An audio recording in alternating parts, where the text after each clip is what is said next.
on the news tonight. Ondo State government moves to upscale revenue generation towards enhancing development. Reactions trail assaults of police officer by Kuti as court grants bill to Afrobeat singer. Federal government lists conditions for intending evacuees from troubled Sudan. And from the foreign scene, hippopotamus hits boat causing capsize as one-year-old boy dies. 23 others missing in Malawi.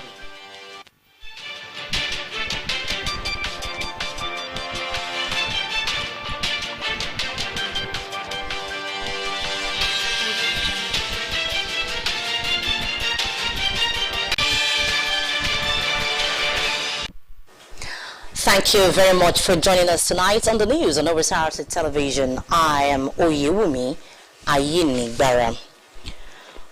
Ondo State government has embarked on a monitoring and enforcement exercise to ensure that small and medium-scale business owners who are due for revenue payment remit accordingly. Commissioner for Commerce and Industry Akiwumi Shore, who led the enforcement team to some areas in Akure, state capital, expressed the need to buttress the internal revenue to complement government's efforts in running the state. According to him, the exercise will be replicated across the three central districts of Ondo State. Omoriola Hungwiji has details. Business permits, market rents, and haulage are among revenues being generated by Ondo State Ministry of Commerce and Industry to complement government's efforts at making the environment conducive for business. The monitoring and enforcement team from the ministry was led by its commissioner, Akiwumi Shore. Don't pay to any individual, go to the bank and pay.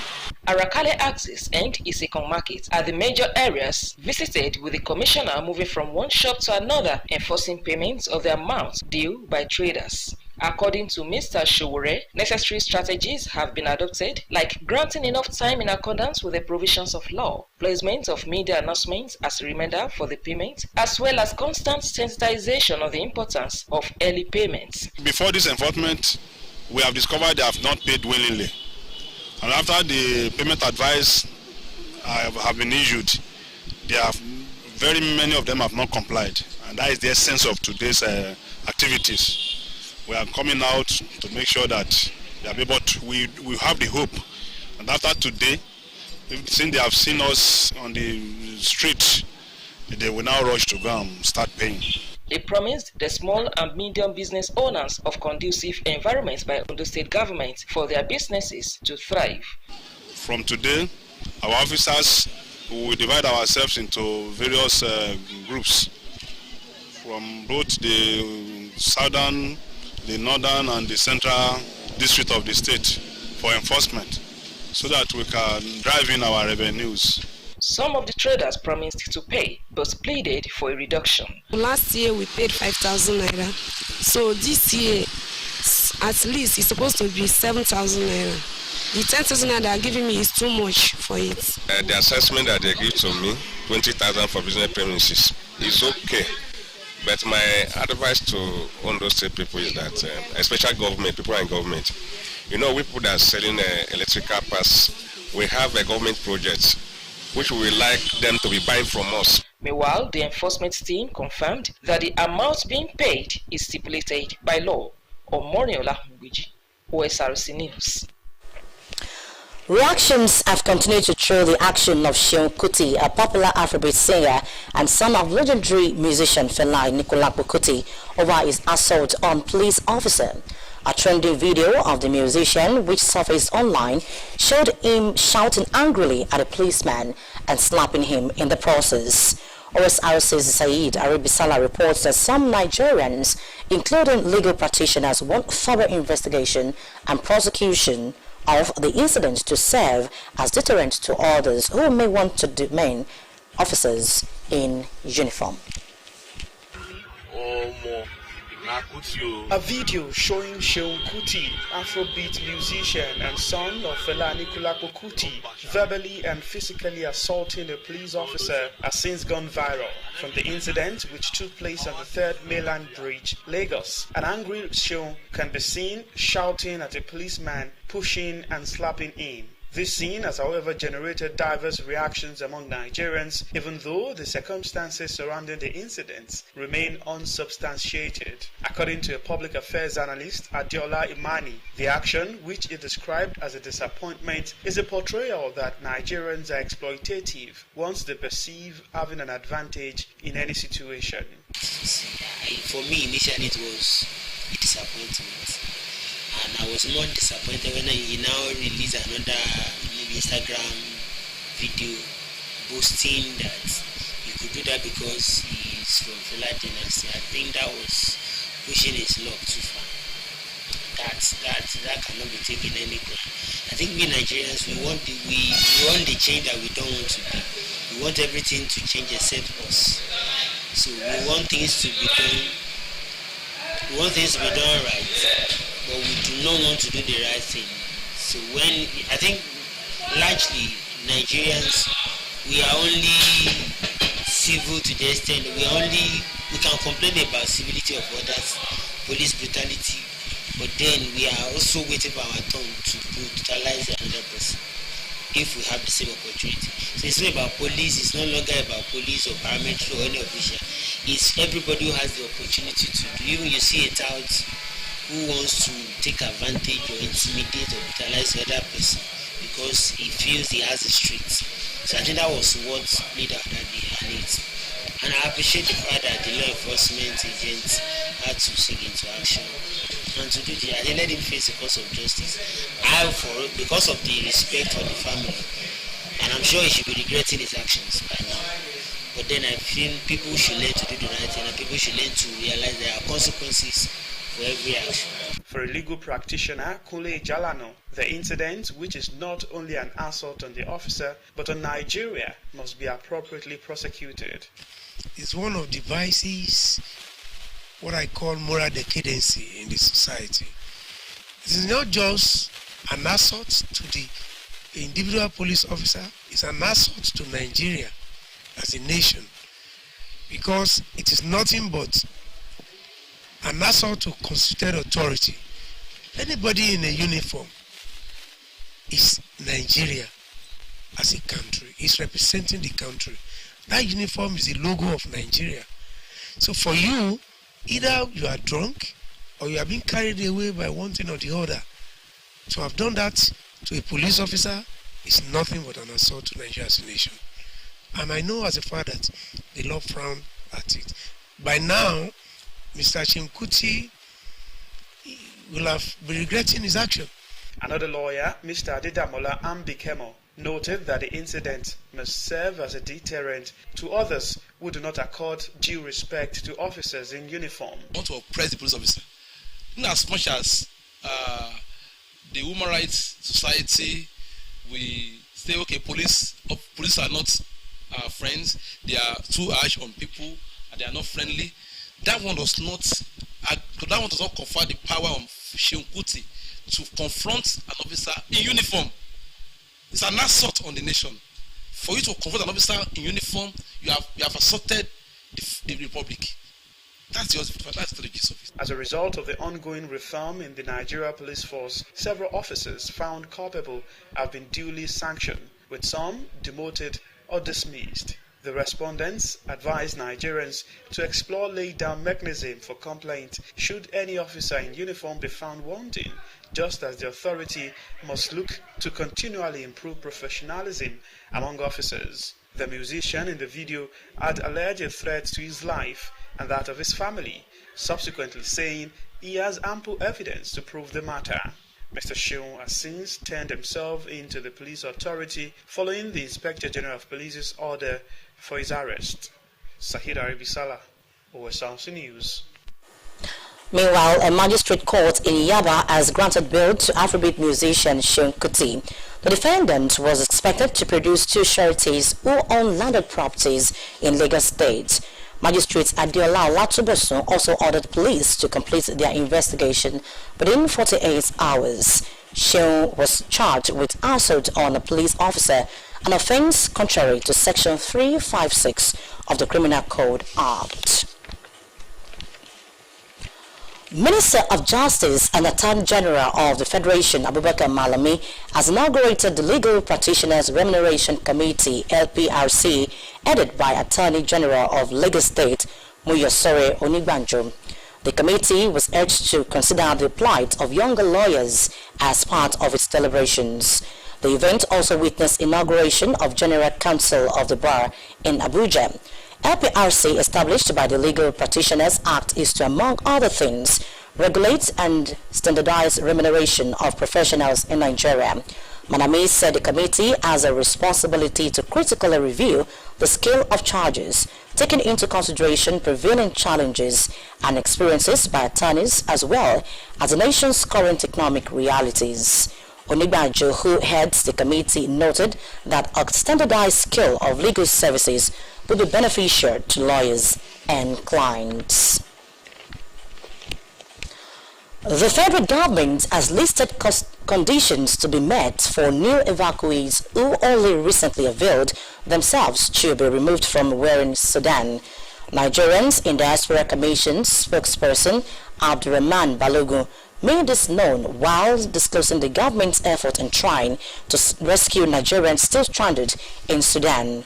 Balogun said Nigerians left in Sudan who wish to leave must get themselves to Port Sudan and with a means of identification as Nigerians as well as a verifiable contact or an abode in Nigeria.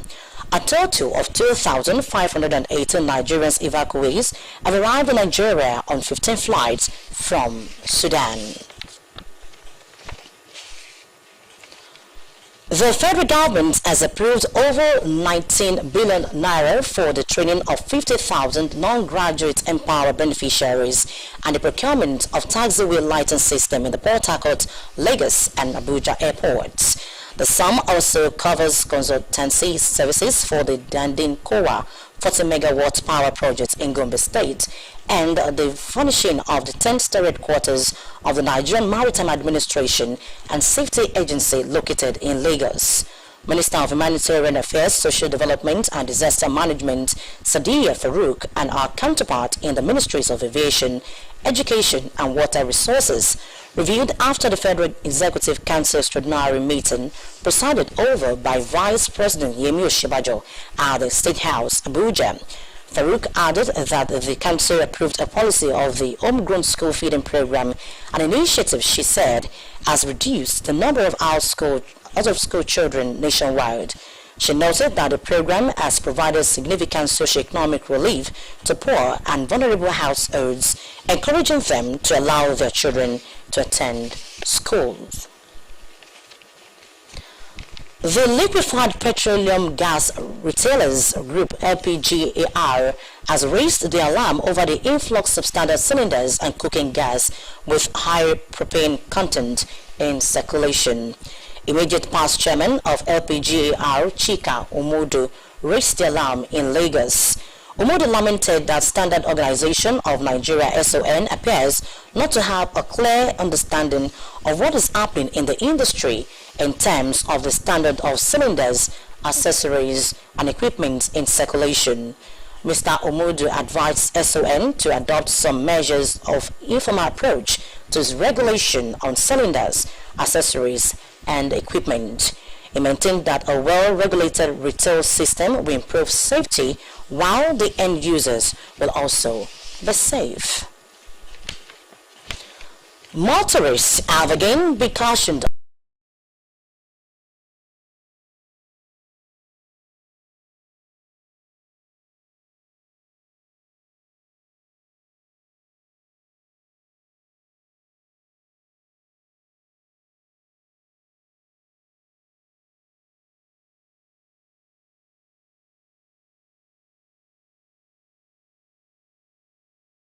villages.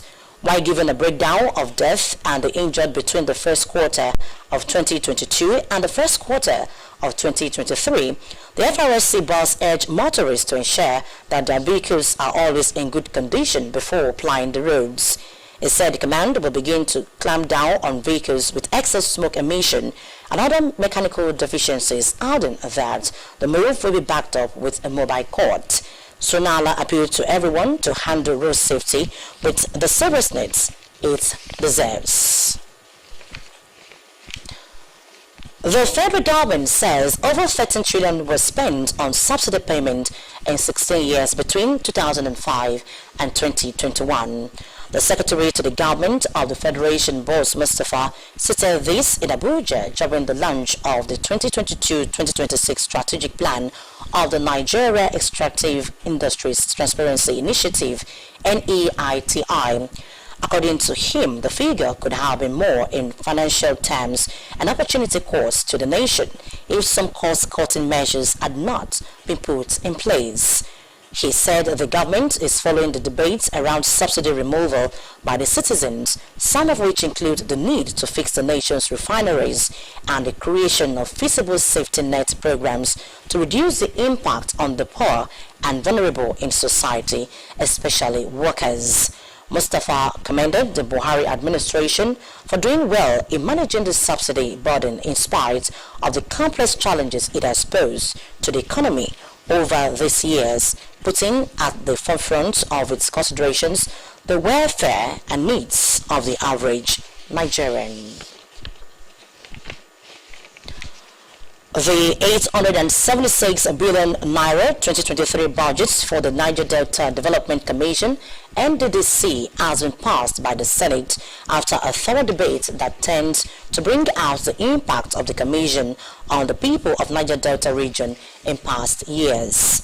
Out of the humongous amount passed, 8 to the 12 board members of the Commission had to get the sum of 451 million naira as entitlement for the year, while 576 million naira was earmarked for running of office of the chairman of the commission, Loretta Onoche. Reports for consideration and approval for the budget was presented by Senator Bolos Amos in his capacity as Vice Chairman, Senate Committee on Niger Delta Affairs.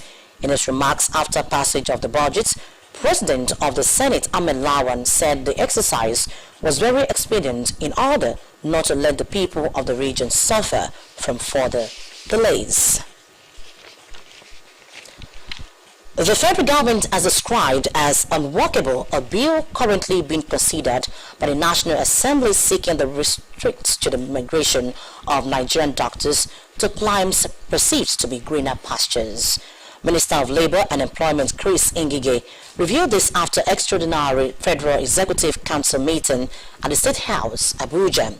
The sponsor of the bill, a member of the House of Representatives from Lagos State, Ganiyu Johnson, had explained that the move would check the mass exodus of medical practitioners from the country. The Nigerian Association of Resident Doctors, in reaction to the bill, has announced plans to embark on a 5-day warning strike, vowing to resist any guise to enslave Nigerian medical doctors. You're still watching Osrc News at 7. After the break, we'll bring you more stories. Please stay.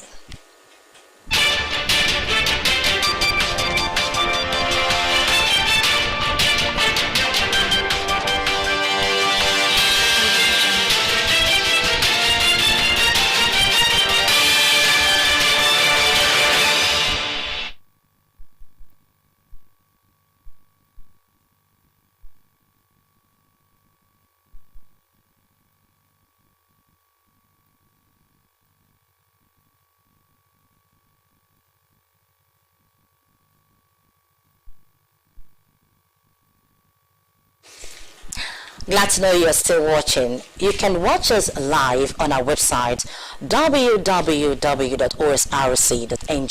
or follow us on our Facebook page OSRC TV. And on YouTube you can subscribe to our channel OSRC TV Undo. The United States has taken steps to impose visa restrictions on specific individuals in Nigeria for undermining the democratic process during the 2023 general elections. In a statement, U.S. Secretary of State Anthony Blinken said the administration of President Joe Biden is committed to advancing democracy in Nigeria and around the world. He stated that the visa restriction are specific to certain individuals and are not directed at the Nigerian people or the government of Nigeria as a whole.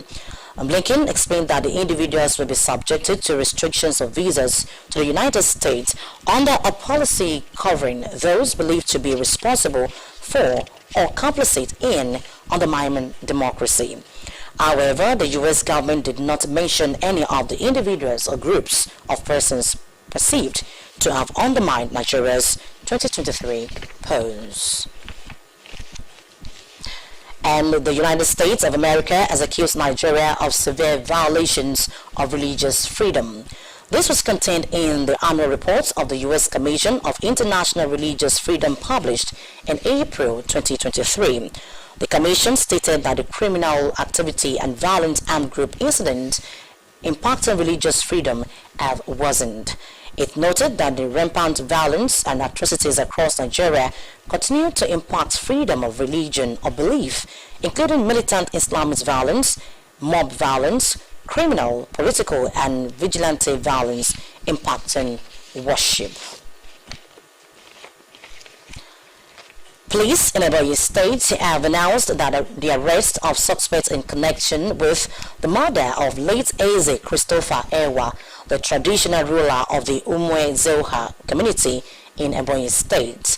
The traditional ruler was killed in the heat of the 2023 general elections. Police in the state had earlier linked the Abga governorship candidate in the state, Professor Bernard Odo, to the murder of the monarch. But in a statement in Abakaliki, the police command spokesman Onome Onovuabuyeya said Eze Christopher Ewa's death was as a result of a robbery. Onovuabuyeya added that the suspects who confessed to the killing will be charged to court upon completion of investigation. Meanwhile, at least one sergeant has been killed following the raid of terrorist hideout in Kaduna State by security operatives. 5 other suspects were nabbed in the clearance operation involving personnel of the police, military, and the Department of State Services in Kaduna and Kano State. DSS spokesman Peter Afunaya said 2 suicide jackets, 1 AK-47 rifle, a pistol, and 1 laptop were recovered from the suspect. According to the DSS spokesman, steady military operations in the northeast have necessitated this insurgents' escape to the northwest and central zones where they are establishing active cells.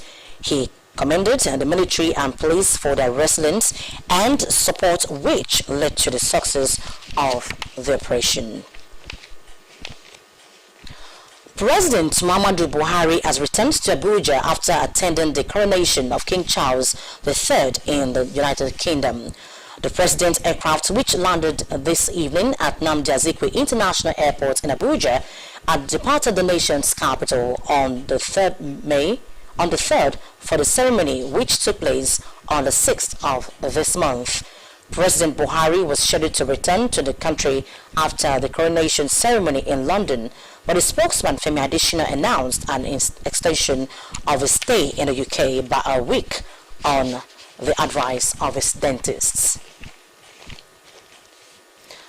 The Inspector General of Police IGP Usman Baba says the May 29 inauguration of former Lagos State Governor Bola Tinubu as the President of Nigeria remains sacrosanct and cannot be altered. Briefing reporters in Abuja, Baba vowed to do everything possible alongside other security operatives to defend democracy. The police thus warned political actors trying to foment trouble or frustrate the inauguration of newly elected leaders to desist from such plans. It noted that the inauguration ceremonies at the national and state levels of government are a critical constitutional requirement for the sustenance of Nigeria's political order as a nation. More than 20 deaths have so far been recovered from 2 communities of Fungzai and neighboring Kubat in the newly created district of Wai in Mango local government area of Plateau State. The invaders attacked Kubat early today, setting houses and properties on fire and killing about 20 people. The marauders also attacked fleeing members with dangerous weapons, leading to the death of more persons while others were injured. As means of curbing reprisal and escalation of the situation, a 24-hour curfew has been imposed on the local government area. Public Relations Officer, Plateau State Police Command Alfred Anabo, said the command has deployed additional troops to the communities while investigation into the attacks were ongoing. And now to the foreign scene. Thousands of people have been displaced seeking shelter from a powerful storm that slammed into the coast of Myanmar, tearing roofs of buildings and killing at least 3 people. Cyclone Mocha made landfall in Myanmar's Rakhine State near Subway Township with winds of up to 200 kilometers per hour. Myanmar's Meteorological Department said the storm previously passed over Bangladesh St. Martin's Island, causing damage and injuries but turned away from the country's shores before landfall. Aketunde Akishimola has more. Storm surges whipped up by a powerful cyclone have inundated the Myanmar port of Situate. Winds of up to 200 kilometers per hour ripped away tin roofs and brought down a communications tower. Parts of Situate, the capital of Myanmar's Rakhine State, were flooded. Some 400,000 people were evacuated in the country and low-lying neighboring Bangladesh. Authorities and aid agencies scrambled to avert heavy casualty from one of the strongest storms to hit the region in recent years. Myanmar has been plunged into chaos since a junta seized power 2 years ago. After a crackdown on protest, a resistance movement is fighting the military on various fronts. Across Rakhine State and the northwest of the country, about 6 million people were already in need of humanitarian assistance. 1.2 million people have been displaced according to the United Nations Humanitarian Office. In Bangladesh, authorities moved around 300,000 people to safer areas before the storm hit. Rohingya refugees inside densely populated camps in the Cox's Bazar in the southeast of the country is hunkered down inside their ramshackle homes. More than 1 million Rohingya refugees, 500,000 children among them, live in sprawling camps prone to flooding and landslide after having fled to a military-led crackdown in Myanmar in 2017. Akintunde Akishimola for Osrc News. In Malawi, a 1-year-old boy has died and 23 people are missing after a hippopotamus eats their boat, capsizing it in Malawi's biggest river. Rescue teams have been searching for survivors, but hopes of finding anyone alive are fading. The boat was packed with villagers who were crossing the Chur River to work in their fields as they normally do, but for reasons that are still unclear, a hippo attacked their boat this time. A total of 14 people managed to swim to safety or were rescued by other villagers who dived into the river to help.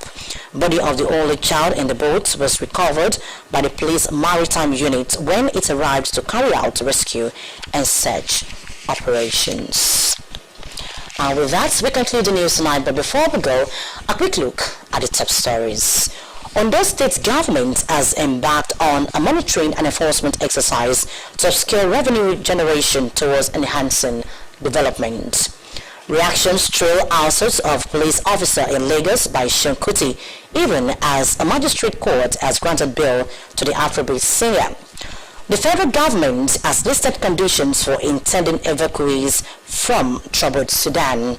And from the foreign scene, hippopotamus has eat a boat in Malawi, causing it to capsize with 1-year-old boy reported dead and 23 others missing. And that's the news tonight. Thank you very much for your time. Good evening.